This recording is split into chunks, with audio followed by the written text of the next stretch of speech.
What's going on, guys? Welcome to the show. Welcome back. We are covering yet another episode of Season 2 of Preacher here on AFTERBUZZ TV. It is Season 2, Episode 6, Sokosha. We're going to break the whole thing down for you guys. We'll see you in just one quick second. You're tuning into the destination for TV super fan discussion, AFTERBUZZ TV. And now, let the buzz begin. Right. Back, guys. Oh, All in the same room together. Yeah, well, might as well. But we got a new one.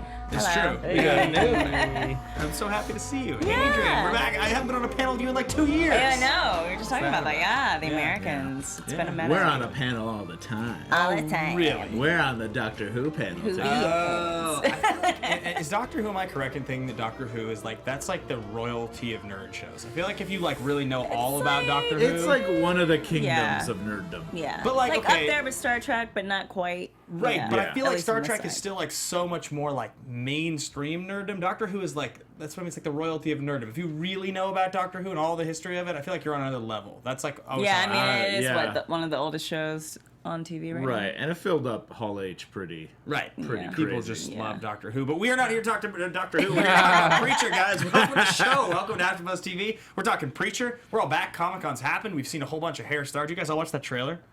Yeah. I actually didn't get to see it. Oh, the Comic-Con trailer was sweet. It's like all hair star. Remember the stuff Oh, where nice. we see like Oh, okay. it like and again, we stay away from comic book stuff too much, but like the backstory stuff that you get in the books, you get to see a lot of that on screen, which is Yeah. Oh, nice. really Cool. cool. So we're going to get it this season, which I'm very excited. Yeah. Cool, cool. Yeah. So we'll talk about that. If people are new to the show, we have a moment at the end where we're just going to talk about the comic book, how it's compared to the show. We're going to try not to talk about it too much during the show. Yeah. So just wait for all the spoiler country kind of right at the end. Exactly. We kind of stay away from that. But you just heard a very, very smart, talented gentleman with fantastic hair speaking. Sir, introduce Oh. yourself. Oh. We're going to start number 3. We're not going to go Sure. Well, why not? I'm Dave Child. You can find me at mrdavechild or davechild.com. Adrian, why don't you go now? Oh, geez. Thanks, Dave. Hi, I'm Adrian Snow. You can follow me on Twitter and Instagram at Miss Adrian Snow. It's MSADRINSNOW. You don't want to introduce Nate like we're doing telephone? Oh, my gosh. All right, Nate. Over to you. Thank you, Adrian. What's going on, guys? It's Nate Miller. You can find me on social media at DogLikeNate. And, you know, best for last, Ben Thanks, Bateman. man. Oh. Appreciate that. Stop it, guys. You can find me at Ben Bateman Media on Twitter or Instagram, and we're talking Preacher. I'm so happy that this show is just like humming. It makes me so happy to Yeah. watch the episodes now. This episode, it was so much of what I loved about like. It's got that humor, it's got the pace, it's got the strangeness. Like, I love that they're in the library and they're finding out about the saint, and you're like, it's just like in the library on an audiobook. And like Right. that's how they find out. That's like such a Preacher thing, I feel like. Also, I love how they're looking at the comic book Yeah. they're based Yes, off of. exactly. Yeah, seeing thought the that was images awesome. Yeah, there's so even good. like a little Saint of Killers Mad Libs in the corner that I loved. I was Yeah. like, oh, this is Yeah. so cute. Yeah. Like, it's and everywhere. the romance novel with his Yeah. face, with Yeah. him still snarling on the cover was Yeah. just perfect. And a children's book? Who's reading that children's Yeah. book? yeah. Hey, man. Yeah. I thought that was really It's cool like though, how fun. it really established him as not just like this character they made up, but as like a myth, you know, like an urban Right. legend, like thing, Right. something that people know about, which kind of makes him just that much more scary. Yeah. And like we all knew with the American Psychopaths, I was like, wait for it, wait for Yeah. the joke. Where's the Yeah. joke? And then, of course Yes. they tagged it with the Dick Cheney joke, which is like, Yeah, that was Yeah, we really get good.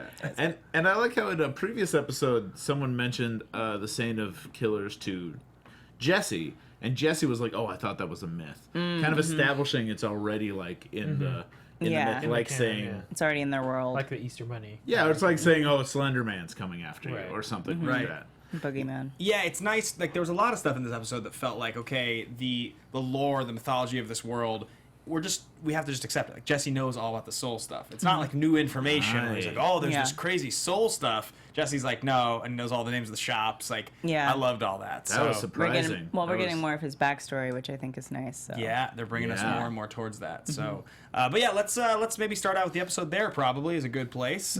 We do get the soul transfer at the beginning of the episode, and I think we all kind of on the same page about that. As soon as it started, that was clearly what was happening. Yeah. Like, Well, yeah, I kind of guessed it was like, oh, I bet this is going to be souls, but it wasn't what I thought it was going to be because they were setting up.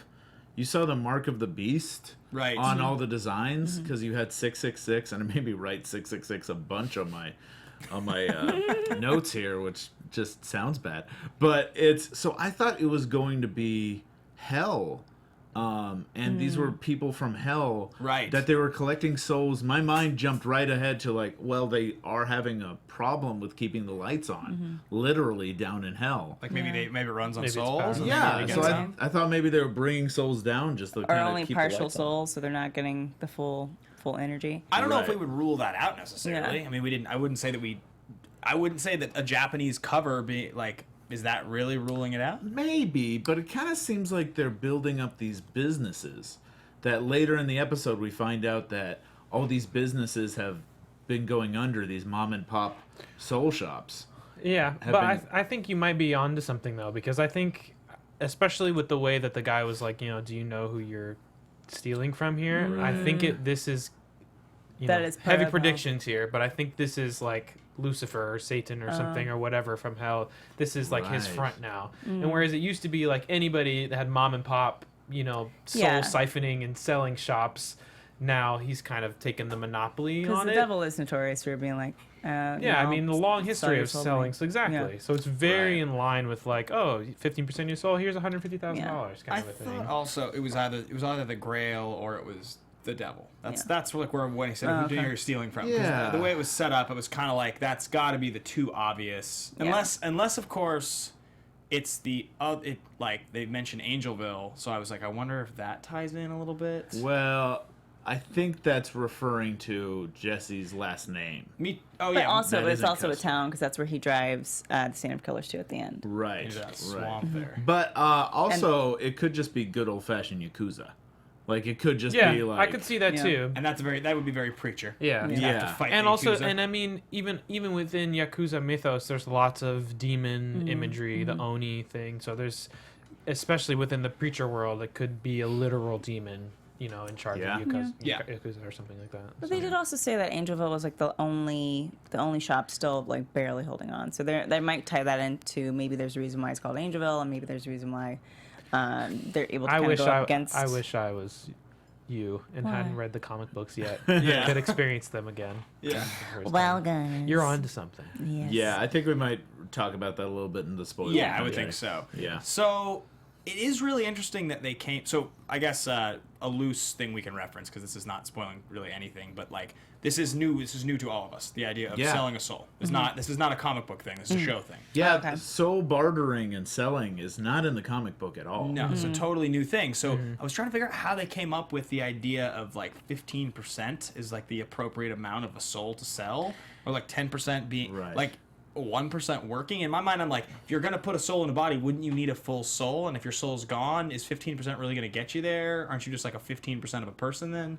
What? Well, it depends on how you think of a soul. Like if you think of a soul as a full person, well, gosh, for some reason I was having a conversation with someone where we were talking about how like 10% or like what's that movie with the 27 grams? 27 grams I or thought of something. that too. where actually. it's only a part of you, and it might be like your essence, but it's not the full you. Wait, are you guys talking about 7 pounds or 21 grams? 21 grams. 21 grams. 21 grams. Because that talks about how the body weighs less after you die. Right. But they And- can't explain it. Yeah, they can't explain that, so that's maybe like the soul leaving. Mm-hmm. And for some reason in my mind, I thought the same thing because in some reason in my mind I thought you get 10% lighter or Yeah. something like that, but I don't think that's true. But That was like one of the darkest movies of all time. That guy's trilogy of those 3 movies that he made, Amartya Peros, 21 Grams, and Babel, it's pretty much the most depressing thing you can watch. Yeah, that's why I've never seen them. pretty much. I've seen some depressing films. I but- mean, it's just that it's They're pretty depressing. It's Yeah. one of those Yeah, you no, buy I- in film school and then it's like I'm never watching this again. Right. 7 hours. It's like you can watch Requiem, but that's one movie. Yeah, and then so- you never have to watch it again. Yeah. Anyways, back Anyways, to Preacher, back to Preacher. which is not depressing. I liked it a lot because I thought it was an excuse to, for one, establish some rules with the Saint Yeah. that I didn't see coming because in the comic the voice just worked on the Saint. Yeah. But you also have like the comic moves a lot faster. So Yeah. it has it takes a while for the Saint to actually kind of show up and be there, so it's not as much of a head to head with the Saint, but they can't do that for the show. it's also really fascinating, and I made reference to this last week, but that interview with Seth and Evan that I did a couple of weeks ago, when they did say the thing about we're going to try to use as much of the comic book as we possibly can, but it's just going to be out of order a little bit, does make me think and notice now when they go in certain directions, like dropping the Saint into the swamp at the end. There's new stuff they're going to add, but it seems like it's clearly going to connect to stories we expect to see. Yeah. So I kind of get the feeling watching at this point through a season and a half, like, I'll bet you we can expect most of the comic book plus like 40% more show. Like they're going to just sort of beef it up and like fix the things they feel like they need to fix. Kind of like Game of Thrones. You're just gonna we're gonna stay. I don't know. I haven't read the book, but stay as much as possible or close to the books or get to the same end game. Yeah, right. But because we have more time to do certain things and we change things in a certain way, we're just gonna fill it up a bit more. It is interesting though, because like you watch Walking Dead, and if you're somebody who reads those comics, like they seem to be more and more just getting like page for page. Like they're doing more and more of just like almost exactly copying. Yeah, but whereas for a while they didn't. there's a different conversation there to happen because so much of that show is like it's almost like a game where it's like decision based and like one person dying is going to lead to a completely different future. Sure, right. Whereas right. this in something like Preacher where there's the thing with Walking Dead is the main character is only really Rick. Whereas when you have Preacher, there's not a lot of main characters, but you've got Jesse and you've got Tulip and you've got Cassidy. Right. And so they're, for the most part, the changes and stuff that they go through, those major arcs we're going to see because it's part of what makes the character and why we love them because of the things that we see them go through. It's just how they get there. It's also interesting and I think really relevant that like Seth and Evan and Sam seem to have decided when they commit to a difference in a character or when they commit to this new idea of a story, they go all in on it. Yeah. Like Tulip is a great example of that where like she really doesn't feel like the same character. Tulip feels, I would say, 50% different than she is in the book. Yeah. I would say like 75%. Yeah, they really updated that character and they made it. She's so good. Like at this point. Yeah. Well, like there's that great moment where he's trying to figure out how to break into the armored car. Yeah, right. So he calls up Tulip, and that was such a good moment of TV. Yeah. And acting and just chemistry. Because even though they're over the phone, and Tulip was the one who knew how to break into the truck. Yeah. Which is not like the comics at all. In the comics, like he's always scared for Tulip and is always trying to save. And I love that she's so independent and kind of tougher than Jesse. Yeah. Yeah. And knows like how to build a bomb while Jesse doesn't. Yeah. That's great. I am so happy. I dropped Tulip.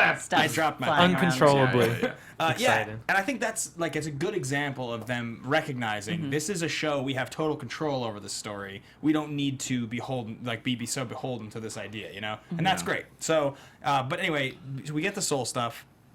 We see a soul get sold. Yeah. Some people in the chat are asking kind of questions about what it means to lose a bit of a soul and how that is going to hurt you. Yeah. I'm assuming we'll get more explanation. You kind of get an idea of that, though, with the Saint of Killers. The Saint of Killers is someone who has no soul. So what does that mean? It means he has, like, no empathy. So when Tulip tries to come to him and say, hey, can you just let this one person go? He needs help. It means nothing to him. Like, and I think that's something where, like, the soul is basically, like, your ability to feel things. Like, that's basically how most comic books and TV shows I've ever seen, that's how they account for a soul missing or being there, is your ability to feel something. Yeah, and not to say that's the end-all, be-all, but that's just kind of, like, where they usually go It seems with like it. and that, my only issue with that is, especially with how thought out this show is and a lot of the themes that this show tackles, that just seems too much of a like quick answer because there's too many things that conflict with that, with serial killers and crazy people and I mean, I'm just saying like that's a base for where they usually go with it. That's not to say he doesn't still desire to get to heaven for to be with his wife and child, which shows some type of empathy or desire. But that's just something.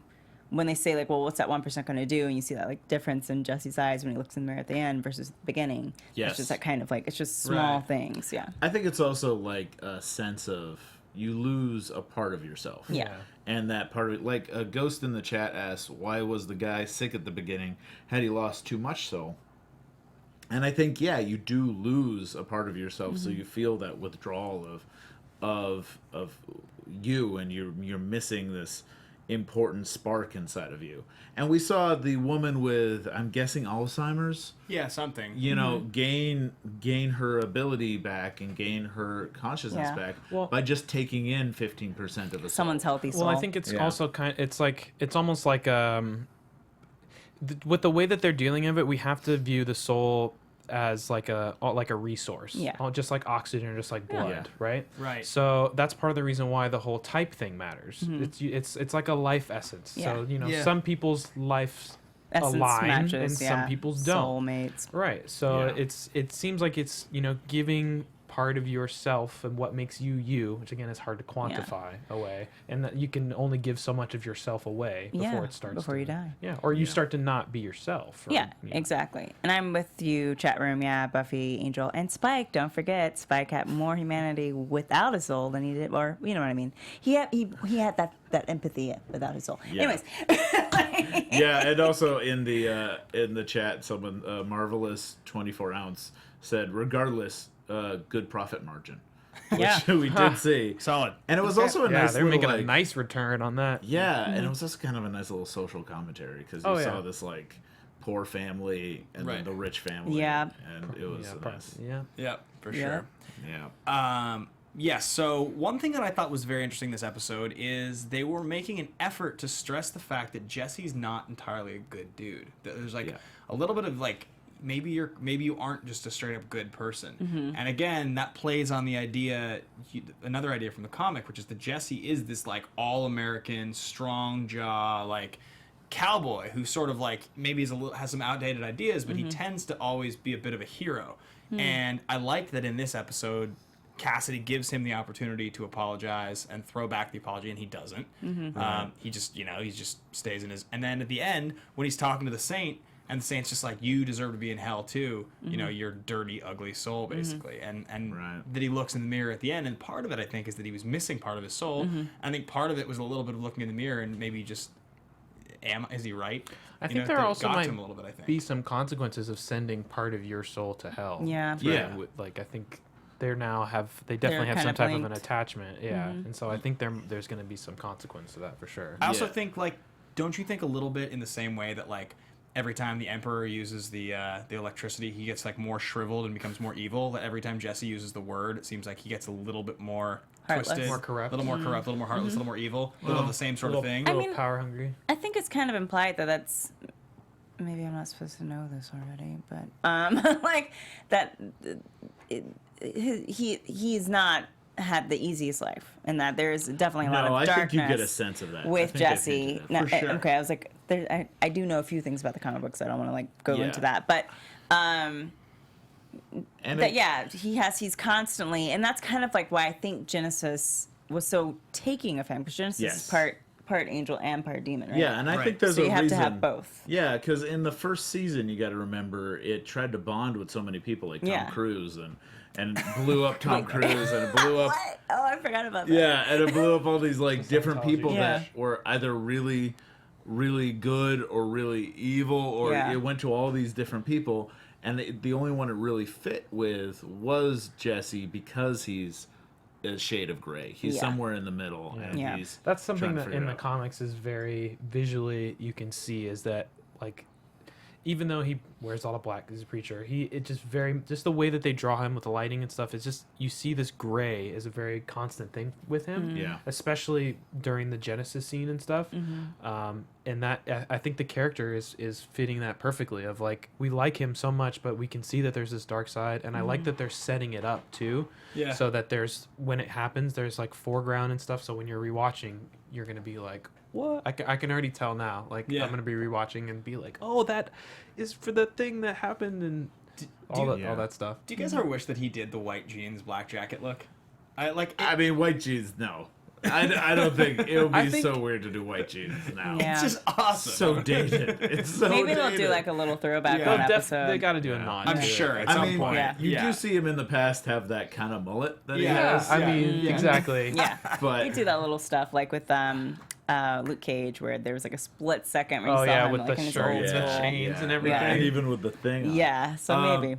Ghost in the chat, by the way, brings up a good point that it's important to note that Jesse's soul and the Saint's soul match So they're Very a good true, match very for true. each other, and that's rare, and that's interesting. That says something about whether they can both be kind of handle supernatural things, Yeah. but also that they're kind of these anti-heroes. It feels like a soul that is able to bear an incredible weight. Is what like the soul probably is that type, because they're obviously one's exceptionally evil and powerful, the other's trying to be good. Well, they said his trying to soul be was like exceptionally good, shattered or Yes. something. Well, I think the Saint of Killers isn't necessarily all, and that's a big thing. Like, no one is all bad. Like, even when you see like Eugene down in hell, there's something. There's something like, I wasn't here last week, or was it? Yeah, last week. It was so my mother was watching with me, and she started to feel real like sympathy for Hitler. And I was like, "Well, Mama, it's still Hitler." And she's like, "But nobody should be beaten like that." I'm like, "I know, but you have to remind yourself this is still Hitler." But there is that thing, like, what kind of show does make a very Christian woman like have a sympathy for Hitler? You know, it's we're very complicated. We're all kind of gray and not just black and white. So that's something like that I like that they're touching on. The Saint of Killers isn't an all bad guy, but he's done a lot of bad things. I think they're very much, as much as they are parallel, they're almost like polar opposites. Where like, because they're both people that have good intentions but have done bad things, and like the Saint obviously just snapped, lost his soul, and went the complete opposite direction, just started murdering everything. Whereas Jesse, reached his low point, and instead of losing it, decided, well, I'm going to go to the church and try to do something different. So he's kind of going in the opposite direction, but at the same time, in the other axis, they're very similar in that they're walking this line of doing bad things for good reasons. On the line. They also bring up, because there was another revelation in this episode with Dennis. Right. And how we found out who Dennis is in relation to Cass. Yeah. Right. So good. The second before he said it, I was like, "Oh, it's his son," and then he said it. I was like, "Oh." I didn't see it coming. I didn't think about it. I didn't think of that. I don't know why I didn't think. I think I didn't think of it because of the French thing. We're also used because of the French thing, and also I think we're used to like, well, I bet if he has a kid, it'll be like another vampire or something. Yeah. But the vampire rules, they're off. In this. They're totally different. Totally. So it's also depending on what you think the vampire rules are. Yeah. So that's but that kept us from thinking. I think we were also trying to figure out like which comic book character is this too. And Dennis wasn't in the comic books. So but I thought they did a great job of building this up. Because we've met Dennis, and now they're stuck with Dennis, and Dennis needs his medication, like the Saints kid needed medication. Yeah. And all you needed to do was leave to get it, or else he would die. And it makes it so you don't even see in that moment where he can identify with what's going on. Not even that brings empathy to him. Totally, I know I think we all could sense that moment as Tulip was walking towards him. This is not going to end well. Like he's going to stand up and freak out, probably. Yeah.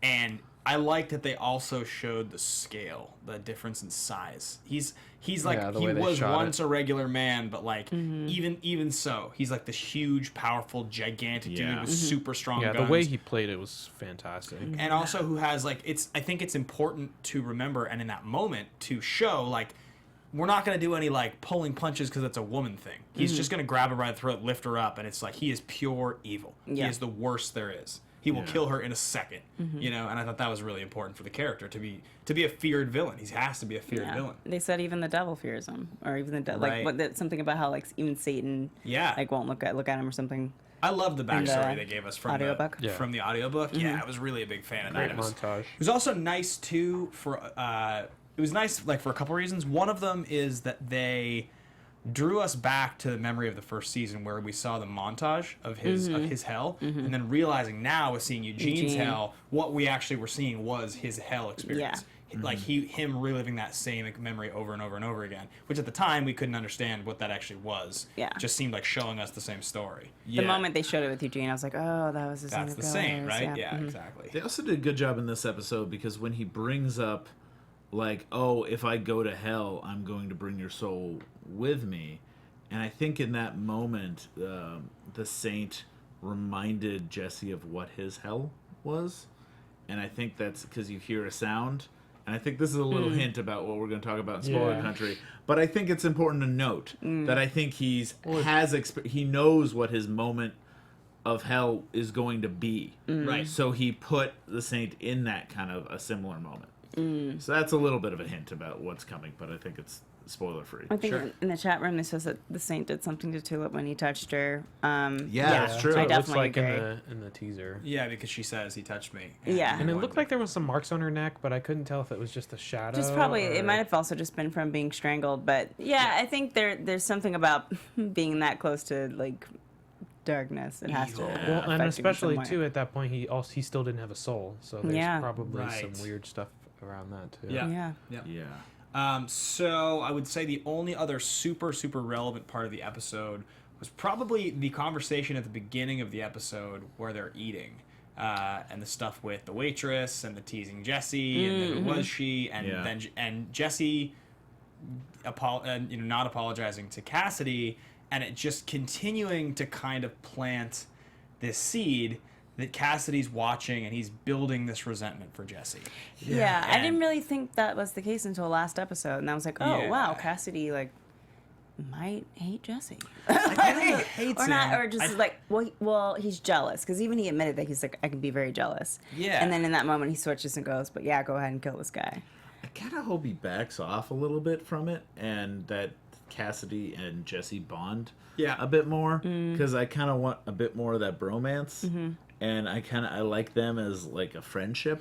Yep. And I want that to be there before anything inevitably might happen. Well, they've Like, also done a lot of what they've done a lot of early in the show is they've done a lot of Jesse feeling very like disinterested and sort of like ignoring Cassidy in a lot of ways. Like and Tulip too, and everybody. Yeah. He's just consumed with his search for God. He's not really paying attention to what's going on around them. I think it's important to do that because like that is a big part of it is that he is kind of the jester, and I think like Jesse is the strong lead character. So I think you as an audience you're supposed to feel a bit like he is the jester and he's just there for sort of entertainment value. Yeah. He's unkillable, so like he's just always gonna stay around. You can have Gonna wacky grab the swords. cutting off Yeah. finger moments. Yeah. But at the same time, I agree with you. The bromance, the like he's my best mate thing, has to really be established because, Yeah. as we all know, there's a lot that happens in the story, Right. and their relationship is such an important one for all of that stuff to Yeah. really land. Well, Yeah, I mean the show is about the strength, the even outside of what might be in the comics, it's obvious that the show is about the three of them and their bond and their friendship. Yeah. So before they put a divide into it, I want them to establish it a a little bit more. Yeah. Yeah, Yes. I agree. I think we're gonna get a little roller coaster though, where we Yeah. may like Yeah. reach a point where it's like, oh shit, is it gonna happen now? And then something else happens, and they're like, well, we gotta get together and be friendly again. And then, hey, we beat so and so together. Now we're all super tight again. And then that's when another drama comes, because Yeah. that makes it more interesting. Jesse's always kind of been a snob, though. Like, I said that to my mom last week. I was like, he's always such a snob sometimes. Well, especially And so I think that's something where I like that Tulip and Cassidy kind of have this bond, and that Cassidy is always concerned about Tulip, even if it's maybe not 100% pure. I've always read it as pure. So I don't necessarily, and maybe I just really have an affinity for Gilgun, just as an actor from Misfits. Yeah. But like, I don't really need them to be best buddies because somebody's got to eventually call Jesse out on his shit. Right. true. And it needs to happen sooner. And rather than I would later. be annoyed Yeah. at how he's acting if it wasn't for the fact that, especially with this episode, I feel like it's coming to a head. I feel like Yeah. whatever the darkness is that he has been stowing since like season 1, especially as he's been using the voice, has been becoming more and more prominent. Right. And especially with him now going to his old contacts to find out about the soul stuff and driving to Angelville, like it's brimming more and more to the surface. So I feel like we're going to reach a point of where we're going to get the shit or get off the pot moment of like, what's going on with you, dude? Yeah. Yeah, I definitely agree with you on that. Something I was thinking about was like, so we're just about halfway through the season, and I do think that like the stuff from the Comic-Con trailer with the Man in White, who I guess I've said is Star already, that stuff and the Grail stuff, I have a feeling that that's what the season's going to mostly be about, is introducing that. I do think that the Angelville stuff, we're going towards it, so probably we get a little bit of the back half of the season. Yeah. But I have a pretty strong suspicion that we are in season 3 or 4 going to start getting those episodes that are the flashback episodes, the history, the like Of full, Cass? all of them. I think the full, like, we're gonna get the full like Tulip, where she comes from growing up story. Yeah. But We got a little bit of it first season, so Yeah, but I mean, there's, like- more fleshed out. Yeah, I mean, again, without being super specific, some of the most satisfying stuff in the Yeah. comic is about halfway through the story. You start to get some really interesting stories. You have stories of Jesse's dad in Vietnam, which we won't get here, obviously, because it's way, way, way further forward. But, like, that's really satisfying stuff. You get some of the Cassidy stuff where he comes from, the Tulip stuff, and they give full issues, like multiple issues just to the story with. Oh, nice. And I think we're going to get those episodes. I think we're going to Yeah. get those bottle episodes eventually, and that's going to be awesome. But to do it, they really need to build the foundation of these characters. Yeah, It's so that you super want- important. so that you're interested in the background. when it Yes, comes and to we're it. not quite there yet. They haven't given enough turns, and those bromance episodes need to happen a little more. There has to be some more conversations, I think. Yeah. Yeah. Did anyone else, kind of separate from that, but when he took the weapons from the Saint, was anyone else surprised when he buried them? I feel like, Oh, that he didn't. yeah, you got 3 weapons. You Yeah. got 3 people. Why do I picture like Jesse with a gun, Tulip with a gun, and then Cass with a saber? Yeah. And then Adam with the Because saber. those weapons are cursed, man. That's what I think. I I- wouldn't touch those weapons. I mean, I think that's very they true. came out of I hell. mean, You don't know yeah. what's gonna happen to you if you use that weapon. Because he's touched the bullets twice now and almost like burned his finger burned off. them. Yeah. So I think he's like, I want nothing to do with this stuff. This Right, seems and like they don't know how dangerous they are, so hiding them is Yeah. probably a good idea. What 'cause if it's someone like could use it on him. Amityville Horror or something? The one Yeah. with That's the clock. Also Sure. true. Plus, Jesse doesn't really use guns for the most part. He like stays away, mostly just uses fists. And I can't imagine Jesse being like, I'm Well, he not did gonna. shoot that one guard. I mean, he Yeah, does back in- when yeah. he needs to, but like for the most part, he's not somebody who like grabs a gun. Tulip's much more of the grab a gun type, and I don't think Jesse's gonna like give Tulip a gun but not use one himself. And it's not just so- a gun too. It's like a tank cannon. a giant, Yeah. yeah, like super powerful. Yeah. The kickback Yeah. would like blow your arm off, probably. Yeah, if you were- probably if you could even pull the trigger, probably. Yeah, which it might not even work with them. It might only work in the Saint's hands. Also, though, like I am imagining, obviously, like a very funny situation where Cassidy tries to shoot the gun and his arm tears clean Yeah, just off, goes all and like off. that seems like a pretty Cassidy thing to have happen. That would be nice. The fingers Yeah. bit was just great. It was He's great. like up in the air, holding on. Yeah. Oh my god. Yeah. So I think that's pretty much the majority of the episode, right? Did we miss anything super important? I think that. I think those are all the big hints. I think we talked about how there's now. I do love the name of the company was Soul Happy Go Go. Yeah. By the way, I thought that was awesome. So we do know that Soul Happy Go Go is still out there, and Yeah. they could be maybe a force if they're not involved with the people in white, the crypto. Nice little heroes. Oh, I can't think of that actor's name. The guy, the Asian Right. actor Oh, from, yeah, I from can't remember his Heroes. name, He played Heroes. Yeah. Buddy on Heroes. Right. I also love that this show is super comfortable. Like, it's super comfortable being a comic book sometimes. Like, they didn't need to be like, well, Jesse's going to have to logically understand how to make this bomb, and he's only going to have a minute to do it. They're like, no. He'll just make the bomb. It'll work. He'll put it Yeah. on the car, Yeah. and he'll do it in like Also, 5 fine. minutes, and that's fine. The pacing on this episode too, even more so than some of the other episodes this season, felt very much like a comic book. Yeah. Whereas it was story, and there wasn't like too much that was going on, but everything that happened was fleshed out, Yeah. and like it was visually very entertaining. The pace was great, and like the beginning when you're coming in, you're already wondering because we already know the Saints coming and all that stuff, so Yeah. we're already like there's Yeah. like a semi cliffhanger, and then we just lead into almost another one, just like another comic book. Like they're nailing the pacing on this show, I think. I would agree. Ando. Thank you. Thank Yeah, you. Ando on the Ivan Ivan Solo. letting us know. Also, one thing about that is the previous season. I think the reason why this season has been so much more stronger than the previous season. Much more stronger? Much more stronger. It's the right English I use. Yes, it's correct. And it's because the episodes are episodes. There's something that happens in the episode. This episode was about the Saint. Previous episode was about like Jesse and Tulip and Victor. Right. And then each episode, and the previous Eugene, episode the of that Eugene was episode. like, they're about something, has a beginning, middle, and end. Yep. Each one. It's not part 1, part 2, part 3, part 4 like the first season was. Yeah.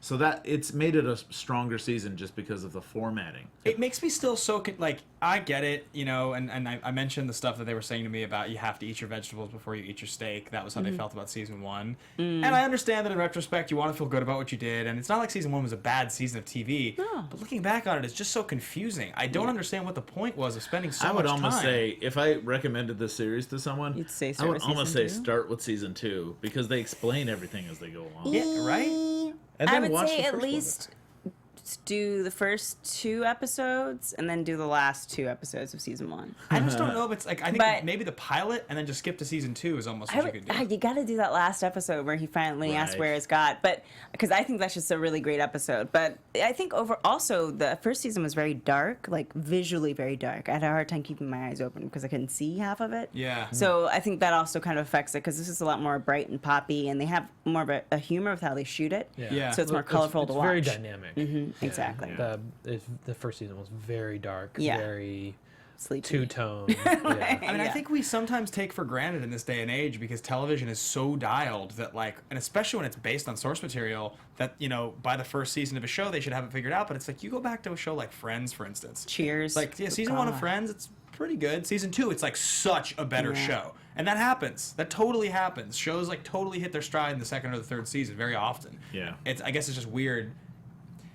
It's the weirdest because they decided to create content that wasn't from the comic to start the show, and I that's think- the worst part of the show. It's just Okay. it's the way that they had to approach the story because like the way that Preacher starts is like pretty controversial. Yeah, it's literally right there. Yes. Yeah. Yeah. But they just I understand like as a comic book fan why I want them to just do it like that. Yeah. But from the production aspect, and especially with the fact that they, you know, a lot of the changes that they have now that we love so much, Yeah. wouldn't make as much sense if there wasn't a season 1. Yeah, maybe. I mean, So it kind of helped them lay the groundwork for things like Tulip to be a different character. Yeah. And you know, the way we see Jesse, and I would have done it differently, but I understand why. But I also think that like a supercut of like the episodes, if someone could just smash it together for like 2.5 hours, Yeah. you would get everything. I guess it's interesting too because, like, from the point of view of like this is a network television show. Like, this is not digital. This is not like a destination show. They're,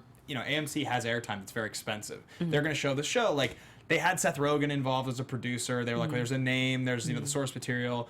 But people have been trying to make Preacher for like 20 years in some form or another. Yeah, that's so true. to finally get it made, I think there was a little bit of probably AMC and Seth and Evan and those guys talking to us, being like, if we start it the way the comic book starts and we just swing for the fences and people just don't get it because it's just way too out there, we're going to burn up and it's not going to last a season. Yeah. And they kind of hedge their bets a little bit by like creating that first season to be, we're just going to spoon feed people this a little bit and hope that they are patient enough to get to season 2.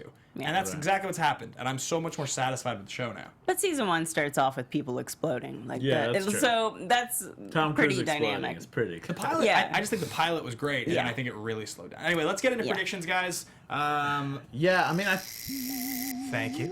I think we talked about. AfterBuzz TV predictions. You gotta let the voice finish. I think we talked about like a little of where we see things happening with the Grail coming back, the crypto fascists Yep. coming back, and I think they're building up Custer's family. This Yeah. Langell, I Yeah. always mispronounce her name, but and which seems to have a connection to Angelville. So I think we're gonna head into that a little bit, but we don't know how. Yeah.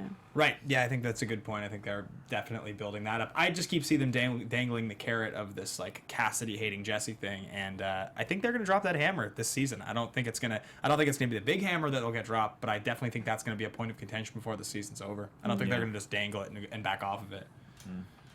I disagree. I think they're gonna dangle it, and I think we may even get like a cliffhanger moment where we think something's gonna happen, and then something's gonna come distract it, and they're just gonna Interesting. put a pin in it and like just kind of then deal with it later as to like we came together to fix whatever we had to fix, and now there's this issue that we still haven't talked about. Right. And are we going to talk about it, or are we just going to continue like this? I think that is kind of the direction that they're heading in. It's like in The Edge when Alec Baldwin looks over at Anthony Hopkins and he says, "How are you planning to kill me?" And then the plane goes down. And they don't talk about it for like 45 minutes in the movie. Anyway, let's keep talking about the show. No, I guess I've always seen the Cassidy-Jesse dynamic as contentious, so I don't really anticipate it being any different from that. It's always been a bit one-sided. I mean, he did let Cassidy be set on fire and didn't really do anything to extinguish him. I want them to bro down. That's And why he I want also, them like, to have. he also like admonished him and like didn't want to talk to him and all that kind of stuff. And He's a Tulip had to bring him vampire. back to life. I don't have a bias against vampires. I think someone who knew about soul taking, grew up as a preacher. Keep that same energy. I think Yeah. you kind of like, ooh, maybe. Yeah, well, I guess what I'm saying is I don't know. That's kind of like, well, whatever.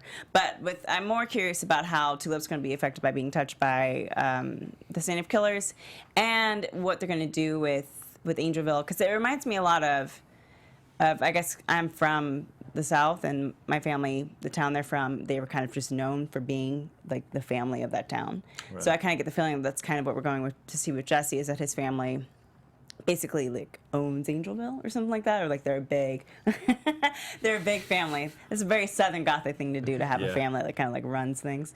So I'm excited to see that side. The other thing I will say, without getting too specific, and then we'll sign off and get into a quick spoiler discussion. But the one thing I will say is that I think burying the Saint in Angelville, in that swamp, in the truck, I believe that is obviously going to be very relevant when we get to Angelville, and it'll be because of the family in Angelville. And I think that's all something that's going to tie together, but I think it's going to be off the radar for at least a half season right It now. also means we haven't seen the last of the Saint. We also have to remember that.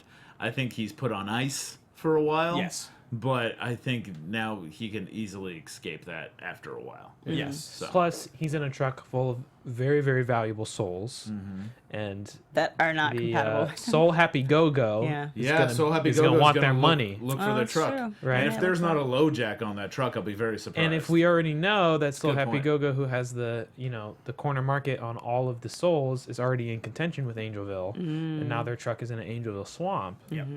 Very good. Very Agreed. good. Yeah. So, guys, we're going to do a quick sign-off, and then we'll chat spoilers for about 2 minutes. If you don't want to hear spoilers, you don't need to listen past the sign-off. Adrian, where can the folks find you? You can find me on Twitter and Instagram at Miss Adrian Snow. You can also catch me when Outlander comes back, hopefully with AfterBuzz, and then you can see me with Roxy, which I know you all miss, on Friday on Popcorn Talk for Unproduced Table Read. And I'm Dave Child. My name on Twitter is Mr. Dave Child.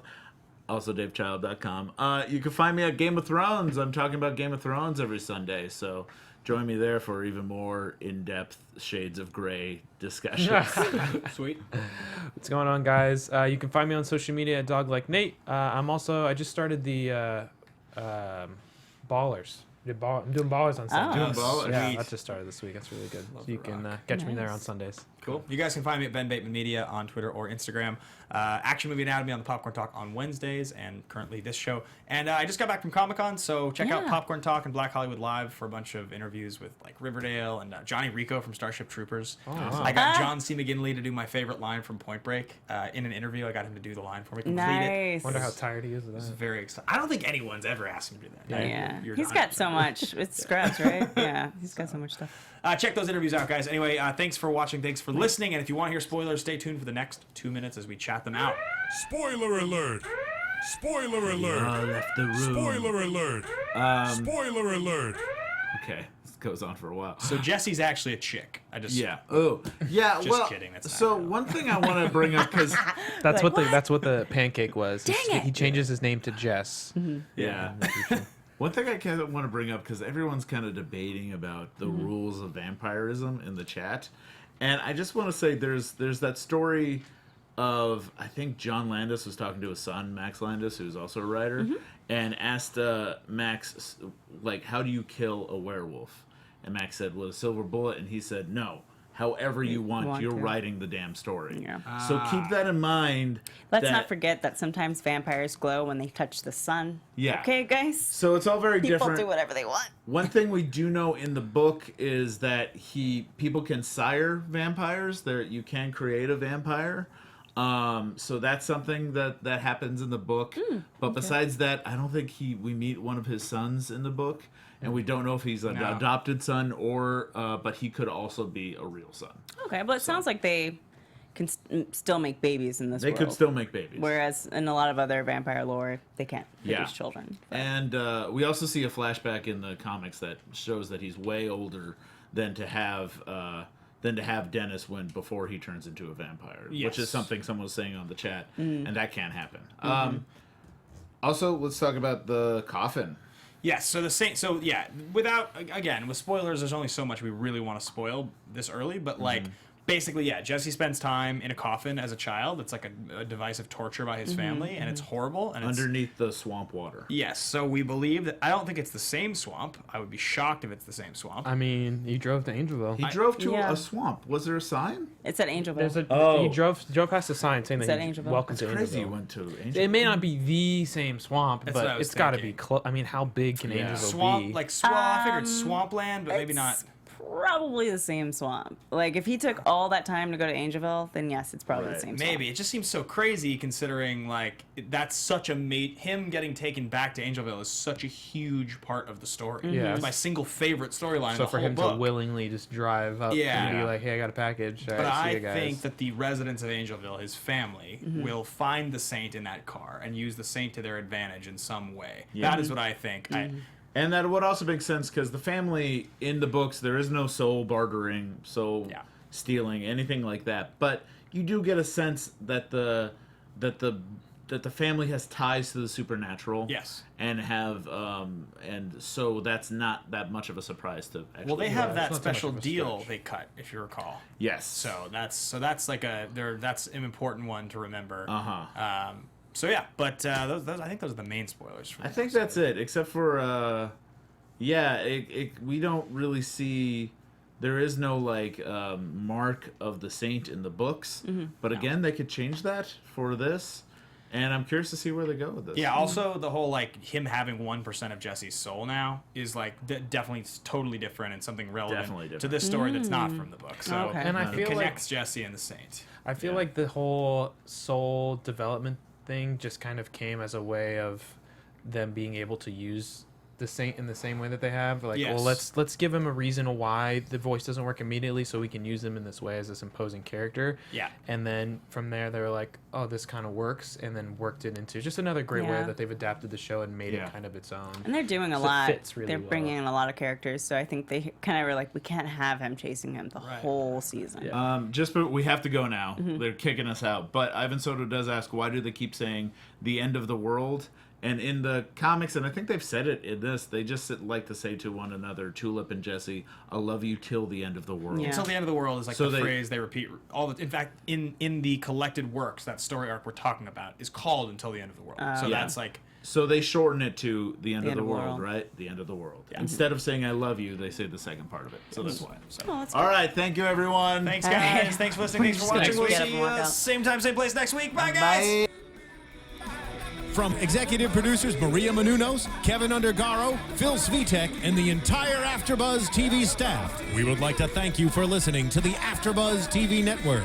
To watch or listen to other after shows and post comments or questions, be sure to visit AfterBuzzTV.com. I'm Sir Richard Wentworth, and this has been a presentation of AfterBuzz TV. See you later. From executive producers Maria Menounos, Kevin Undergaro, Phil The views Svitek, expressed herein and are the those of the hosts only and do not necessarily reflect the views of AfterBuzz TV or its owners or principals.